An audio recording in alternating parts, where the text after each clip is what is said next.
Vietnam's Ministry of Industry and Trade announced this year that it will not build new coal-fired power plants beyond the 7.6 gigawatt installation already underway.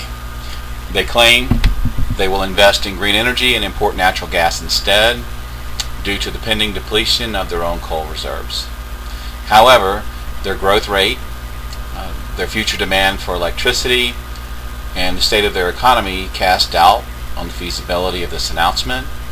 It appears that for the foreseeable future, they will be reliant upon coal and will need to turn to external capital in order to develop their energy sector.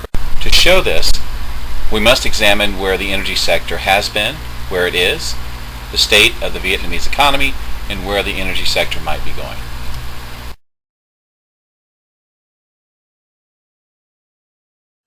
You can see here that from the fall of the Soviet Union onward, that Vietnam's reliance on hydro grows fivefold and outstrips coal. And then between 2000 and 2007, when Vietnam normalized trade with the U.S., then joined the WTO, consumption transitions toward a mix of coal, natural gas, and hydro. The International Energy Agency projects that Vietnam's electricity demands will more than triple between 2015 and 2030, from 200 to about 700 billion kilowatt hours. Note this grows about 6 or 7-fold from 2010's output.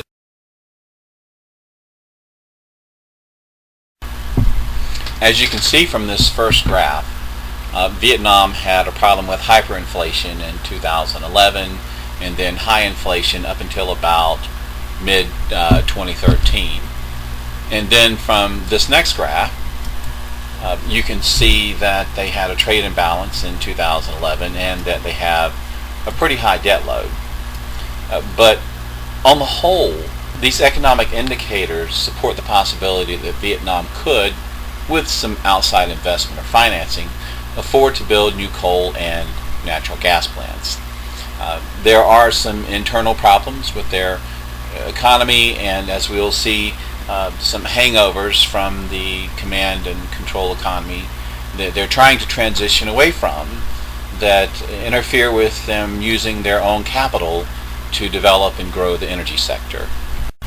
As of March 2012, the governor of the State Bank of Vietnam announced that the banking system was sitting on about 10% of bad debt, or what they call non-performing loans or low-performing loans, and that the state-owned commercial banks were holding about 69% of that.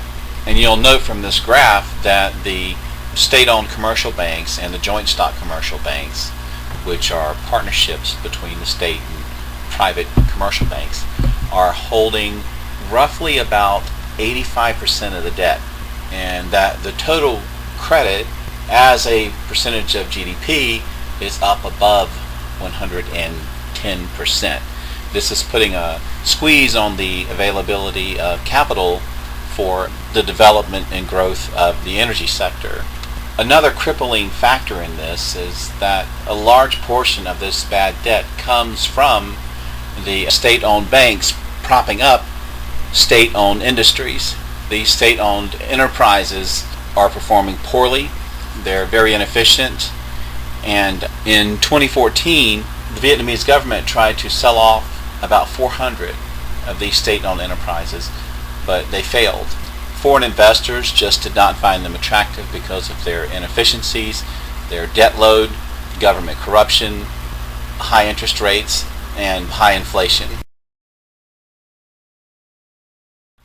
The Ministry of Electricity's Power Development Master Plan number 7, issued in 2014, shows Vietnam increasing coal as a source of electricity from 20% in 2013 to 53% in 2030, and decreasing natural gas as a source of electricity from 32% in 2013 to 17% in 2030.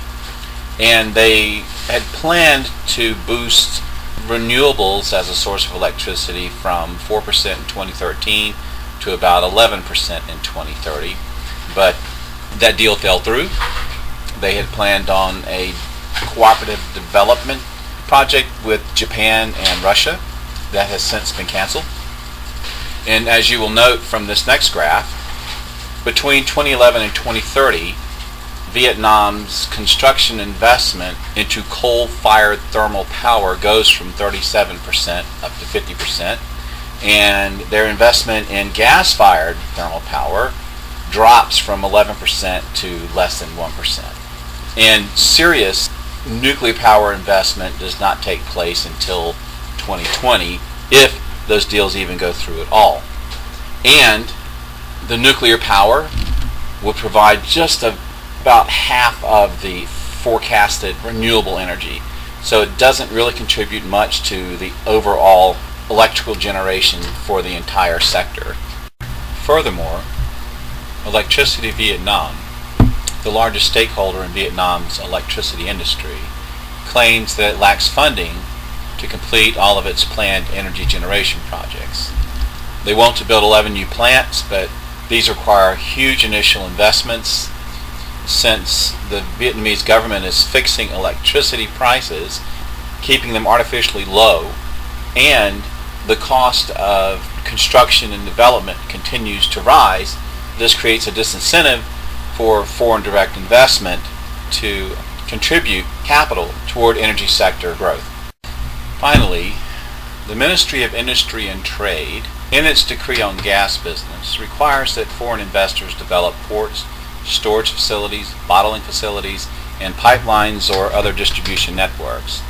This seems to indicate, when combined with the preceding information, that Vietnam wants to rely upon foreign direct investment as a source of capital to grow its energy sector. And this implies that coal will play a much more significant role in satisfying Vietnam's future demands for electrical energy than natural gas would.